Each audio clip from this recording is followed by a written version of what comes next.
அஸ்ஸலாமு Sunday mini vlog பார்க்கலாமா? Sunday லீவ்னா வழக்கம் போல சீக்கிரம் எழுந்திருச்சு சமையல் வேலையெல்லாம் முடிச்சுட்டு பசங்க கூட அன்னைக்கு ஃபுல்லா டைம் ஸ்பெண்ட் பண்ணணும்னு நினைச்சு தூங்க போறதுக்கு முன்னாடி அலார்ம்லாம் செட் பண்ணிட்டு தூங்க போவோம்.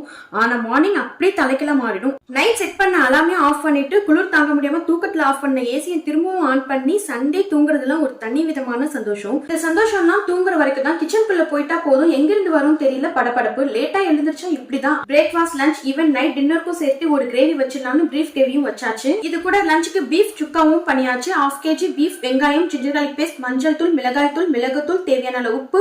பீஃப்ல தண்ணி விடும். சோ 1/2 கப் தண்ணி சேர்த்து மிக்ஸ் பண்ணிட்டு பீஃப் வேகிற அளவுக்கு விசில் விட்டு பிரஷர் ரிலீஸ் ஆகுற வரைக்கும் வெயிட் பண்ணுங்க. இருக்கிறதுல ஈஸியான சமையல் வேலைனா இதுதான். அட் ஏ டைம்ல சட்டில எல்லாத்தையும் கொட்டி வேக வச்சு எடுக்கிறது ரொம்ப ஈஸியா இருக்கும். பிரஷர் ரிலீஸ் ஆனதுக்கு அப்புறம் ஃப்ரை பேனுக்கு மாத்திக்கோங்க. கிரேவி நல்லா ட்ரை ஆகணும். சுருள சுருள நல்லா வறுத்து லாஸ்டா கார்னிஷ்காக மல்லித்தலையும் சேர்த்து இறக்குனீங்கன்னா பீஃப் சுக்கா ரெடி ஆயிடும். பண்றதுக்கு ரொம்ப சிம்பிளாவும் இருக்கும், ரொம்ப டேஸ்டாவும் இருக்கும். கண்டிப்பா ட்ரை பண்ணி பாருங்க.